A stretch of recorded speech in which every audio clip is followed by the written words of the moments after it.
All right, everybody. I'm pretty nervous right now. Pretty nervous to be talking about our topic today because, I don't want to sound like your parent scolding you. I don't want you to think of me as the bad guy. So before we get started, let's take a minute. I want you to take it easy on me today, okay? Like I said, I don't want to be the bad guy because today we're talking about technology. I don't want to demonize technology and tell you how it's slowly killing you. Every drain of the battery on your phone is a drain on your life. How you're slowly stepping closer and closer to that brain tumor that will eventually be your demise. I don't want to be that person. What I want to focus on today is what we miss out on when we grow too attached to our devices. I want this to be a positive thing. What are we missing? What's being offered to us outside of the digital realm that we're giving up on? Again, like I said, I don't want to be the bad guy, so I'm going to let Stevie do it. Hey, Stevie, you ready? Oh. You there? I'm sorry. Were you talking to me? I was sharing something on my story. It's kind of cool how we can let people in on our lives when we're miles apart. We get to tell our story with a tap of the thumb, a swipe of the finger, a click of the mouse. In an instant, hundreds, more like dozens of people participate in my brunch, my workout, my family dinner. We're cultivating communities. We're changing the landscape of interaction, all while not actually interacting. I'd much rather show someone my love and affection by dedicating an Instagram post to them than tell them with my words, my voice, that they mean the world to me. Hey, shout out to @username for being my number one, my ride or die, my friend who has no real idea what my feelings and thoughts are because no. I'd rather scroll, double tap, than deal with my own thoughts and emotions. Nom, post pic, caption, internet speak, emoji, hashtag validate me, repeat, low battery, no charger, dead phone, who am I? Hey, but honestly, speaking of the state of our world, I thank God for technology, specifically the internet, and the wealth of information and tools it makes available to us. It allows us to come together, raise awareness, mobilize, and create sustainable movements, all with the use of a hashtag. We can crowdsource funds to help rebuild cities and cure diseases, but it also serves as entertainment. We can all share in the joy of a good cat video. Except Ian. I'm sure he's the only one who doesn't care about cat videos. Sometimes we need a break from the realities and evils of society. Enter cat video. Today in the conversation, we're talking about technology.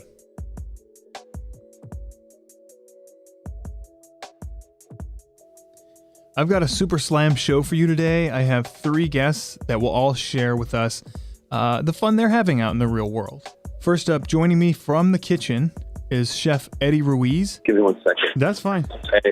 Hey Nick, we got to get all the tables into the van. Just a heads up, he is legitimately joining me from a prep kitchen. So there are times when the audio gets a little rough. Sorry about that, Ian. So, dude, totally fine. To start, what was it about? Were you always in the kitchen as a child, or was there something about the food that you were eating that inspired you? Why keep continuing being a chef?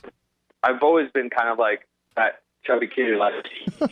So I was always around the kitchen and preferred the kitchen other than, I would prefer to be helping my mom kitchen over helping my dad in the yard. So I see, given the choice.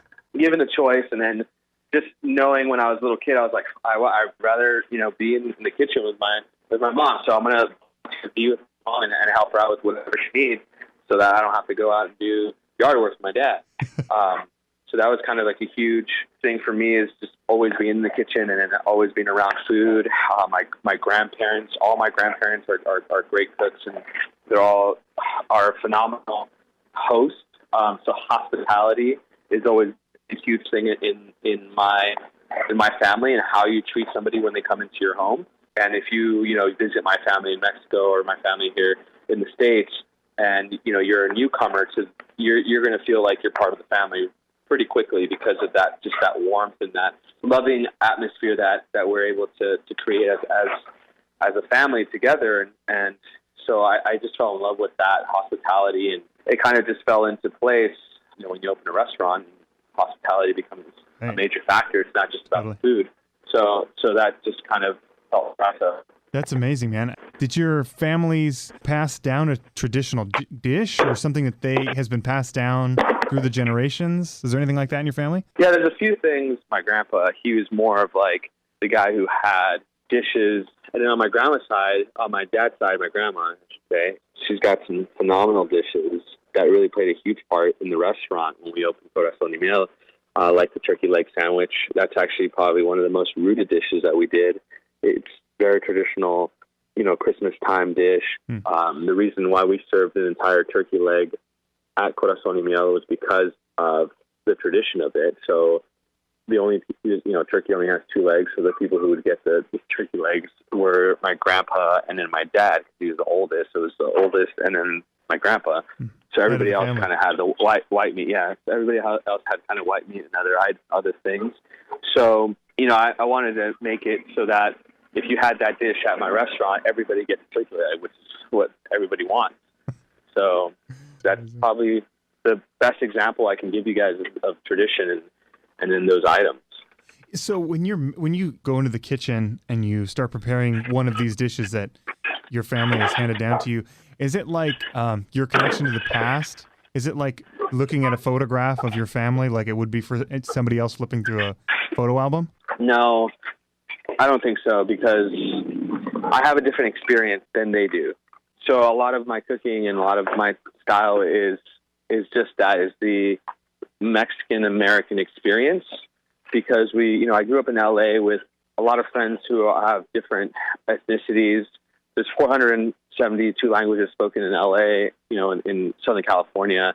So I was exposed to, Korean food, Peruvian food, just every single type of cuisine you can think of, I was exposed to. So I always look at inspiration through Latin American cuisine, but when it comes down to it, there's no limit. I don't limit myself. So it kind of takes on its unique form. And then, I think within the last 2 to 3 years, I'm trying to find my own way of really accepting that is what makes my cooking unique, and then truly try not to do what anybody else is doing, and really kind of look at everything in like my own way. And I feel that my cooking is really kind of taking a turn in the last year or two, and even in the concept of my food is taking a turn, because my family and my background inspires a lot of the flavors, but there's other things that inspire it as well. So when you kind of put it through the machine and spit it out, you have something that's completely unique. And I'm kind of learning how to. I think before it was just like things happen that way, but I would always kind of be like, all right, we gotta do things in this way. This is technically how it was taught, or this is how I've seen it been done before, or it has to be this way in order for it to be called this. And now I'm kind of just like breaking away from that and saying, like, it doesn't really matter what that is. Like, I'm going to create my own cuisine, and it's going to be inspired by Latin America, but technically it could be French, it could be home style. Whatever is in my head is what I'm going to try to put on a plate, and it doesn't really matter how that comes onto a plate, I'm going to break right here from our interview briefly, because what I wanted from this interview with Chef Eddie was someone to help convince you that you need to get up off your ass and get into the kitchen. I wanted him to tell us about his love for cooking and how much being present in the physical world meant to him. But what I got was so much deeper than that. If you missed it, I asked him if his past influenced who he is as a chef and if it serves as a connection for him to the kitchen. But from what I can gather, he is taking the gifts he's received from his family and his training as a chef and is building upon these to make something completely new and unique. This is an amazing desire, to be willing to get out there and to struggle and to make the necessary mess to carve out your stake in life. It's not easy to do. And if we use Chef Eddie as an example, we can see that it is possible, but very challenging. Can I talk about the show that you're on? Your experience with Anthony Bourdain, showing him around L.A., did you feel that you were the best person for that because you're so connected with L.A.? It sounds like you've had so many experiences. I don't ever want to say I was the best person for it. I'm lucky to have the opportunity. I've been watching him since his shows came out, watching it with my family on the couch. So, and he's exactly the person that you want him to be, just the coolest person on the planet. So that was really, really cool to see. It was definitely good to have his questions. Like, his questions were very thought out, and they're rooted in learning about everything that we discussed. And he was really interested about the modern Mexican movement, and he really believes that it's kind of the next movement in Los Angeles that's going to take off. And I feel the same way. So I was definitely fortunate to be the person who was there to kind of take him around. Chef Eddie, thank you so much for your time and for enlightening us on what the world holds. For more information on Chef Eddie, visit us at, again, who knows. If you want to try some of Eddie's creations, make sure to visit Chicas Tacos in downtown L.A. or Public Beer and Wine Shop in Long Beach.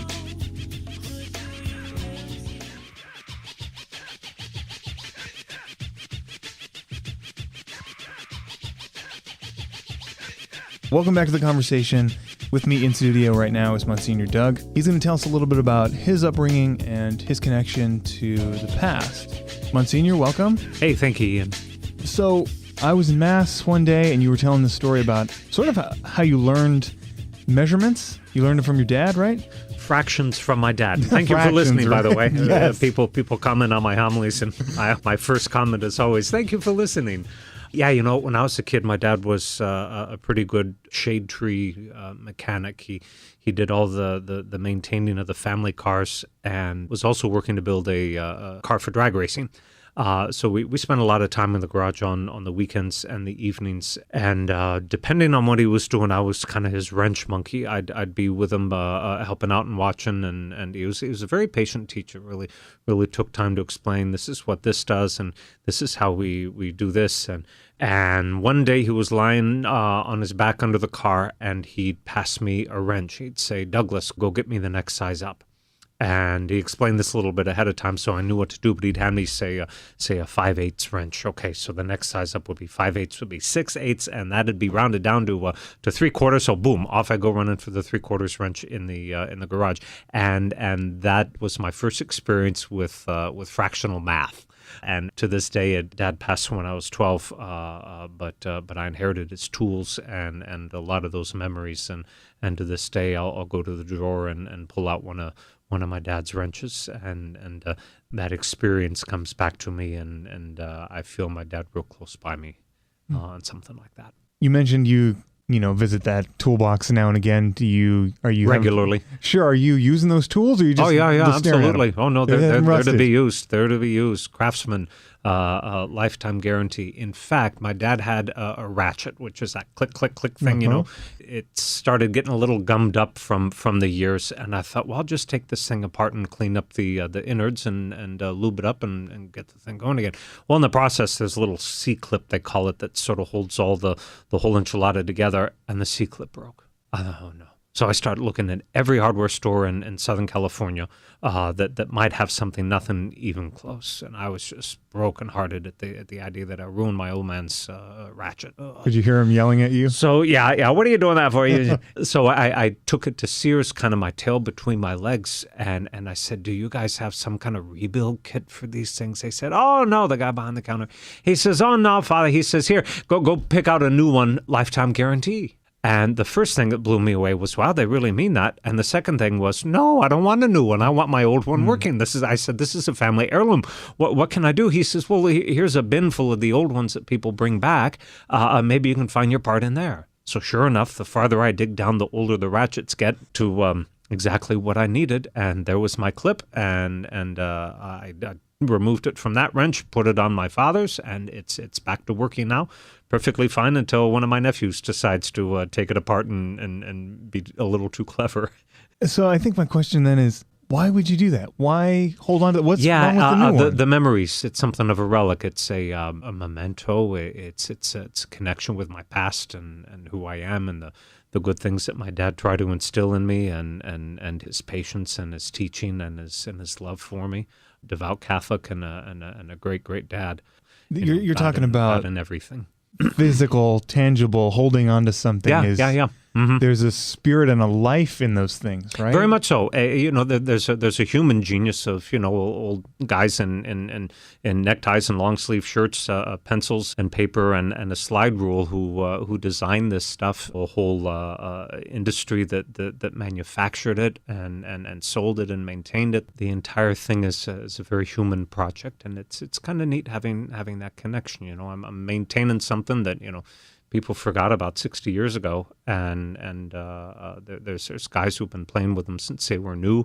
So it's a very social hobby that takes me back to my dad, that keeps me connected with my own growing family, the nieces and nephews, my siblings and I, and my pop, and with generations. I've met people older, my age, in my 50s, younger kids who pick this stuff up because they're intrigued by the same thing I am, and you meet some great people in the car hobby.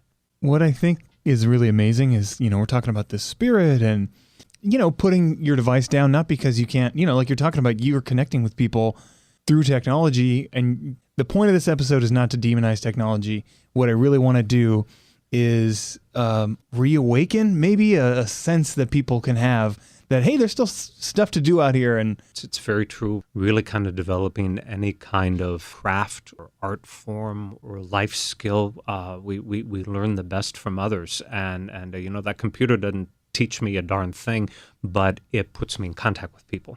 My last question is, do you feel alive in a different way when you're in there? Maybe not when you're all sweaty and gross, but when you're done and you can look at it and say, oh, even during the sweaty, greasy moment. Yeah, the process too is a thrill to me. What about it? In that, how would I say? In that you're just dealing with basic stuff. This is God's beautiful creation. This is a life skill that I got from someone and that I'm passing on to others. This is everything about it's relational, and some genius engineer and sweaty factory worker that designed it and put it all together. I mean, it's just very relational. That's a kind of a grace to me in the hobby. For a young kid who lost his dad, like I did when I was 12, my being able to do that on my own was a very encouraging and powerful kind of sense of accomplishment. I had a competency there where high school angst and everything, it throws your world up in the air and you just don't know how it's all going to come back down again. But in the meantime, I had that kept me connected with my dad and kind of gave me a sense of, this is a part of the world where I've got a little competence here. I can make, I can fix. This is going to be okay. And that was a real gift. Monsignor Doug, thank you so much for joining us. My pleasure. Good to be with you. It's great to hear that not only is there fun to be had out in the world, but you can find your confidence. You can become the person that you're meant to be out in the real world when you stop and smell the motor oil or hear the engine humming, right? Thank you for being here. My pleasure.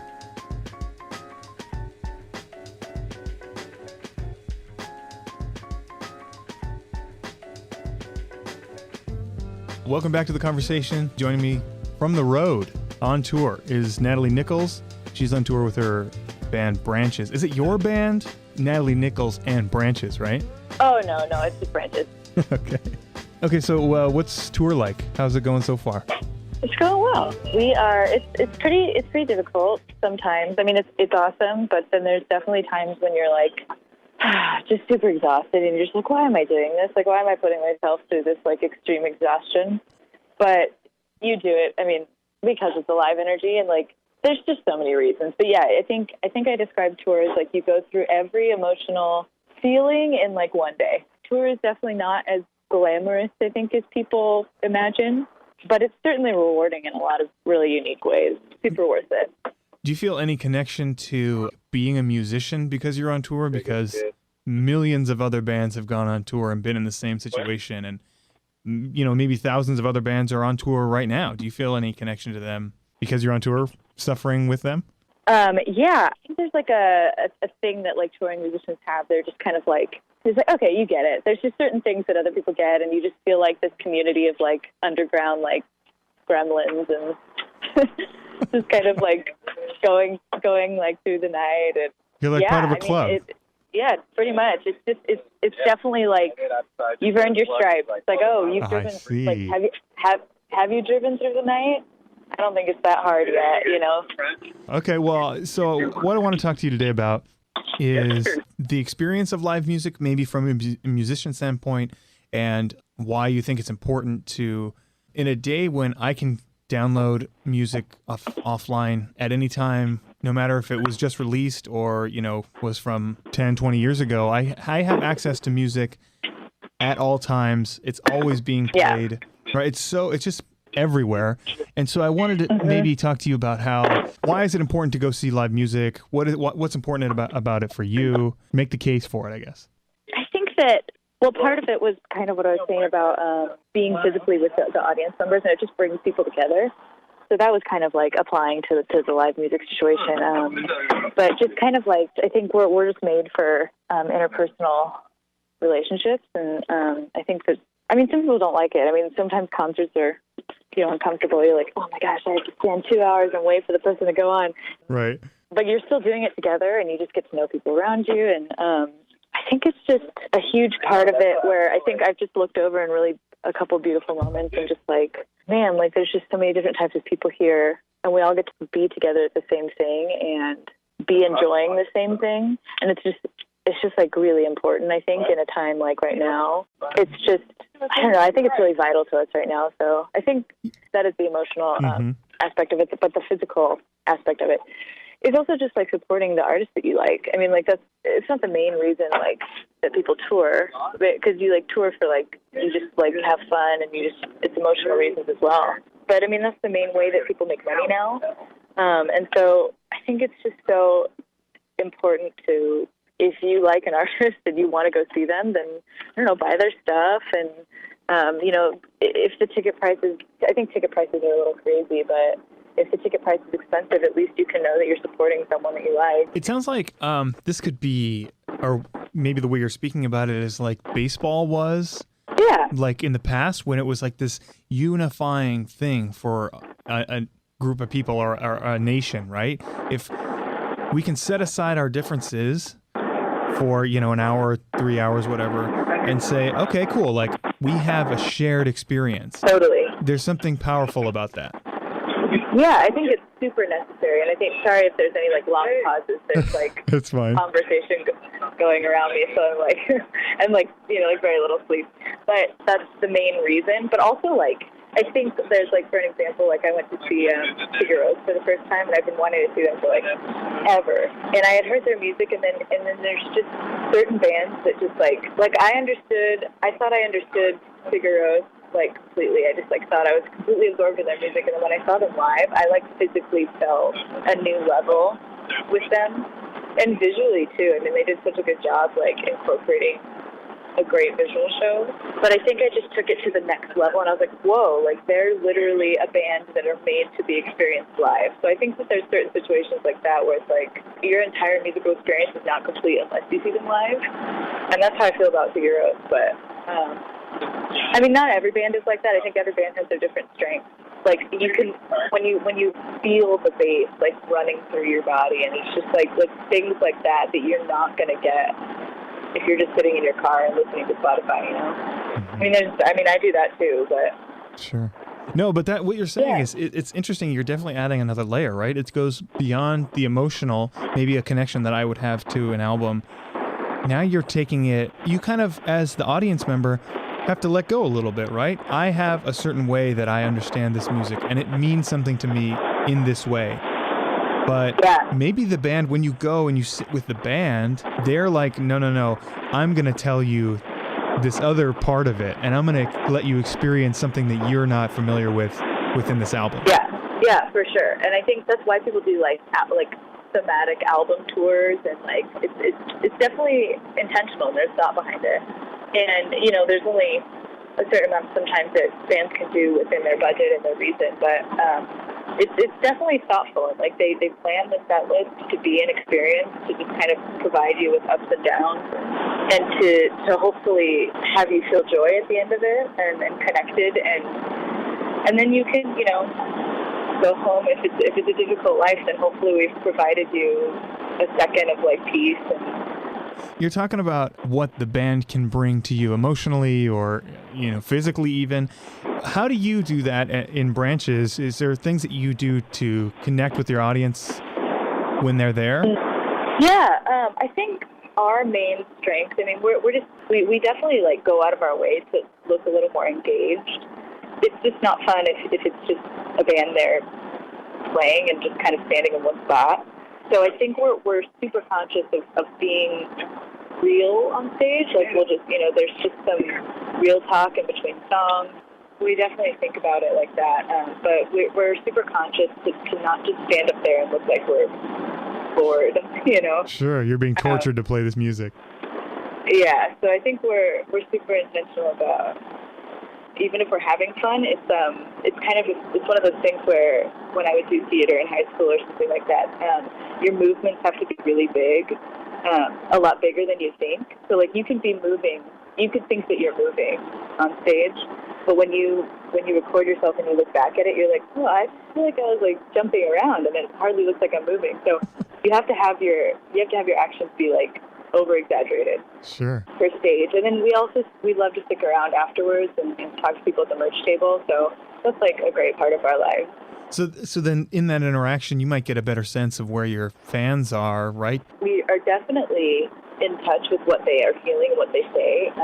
They'll come up to us and they'll just be like, hey, I feel like, was this like about this? Or was this about like, someone came up and was like, we were in New York, and he came up and he said, hey, like, I just saw you guys for the first time tonight, and I just broke up with my girlfriend, and you guys gave me a lot of hope that it's going to be okay. And I was like, oh my God. That's crazy. So like random things like that happen all the time where that feeling definitely gets interpreted through our songs of like, okay, if anything, it's just encouragement to keep going. But yeah, I think there hasn't been like one specific thing where we're like, oh, we got to write a song about that. But that's fine. But yeah, it's more like that, where you're just like, you hear these awesome. We just like to hear their stories of how they experience our music, mostly. Awesome. Well, Natalie, thank you so much. Do you want to plug your latest album? Sure. Yeah, we just released it a couple months ago. It's called White Flag, and it's available everywhere that the internet offers music, so you can buy it and then you can stream it. Awesome. Well, or you can stream it if you want. Well, Natalie, thank you so much for being on and giving us a taste of what it's like to be on the road. Yeah, thanks for having me. Stay tuned for a quick wrap up.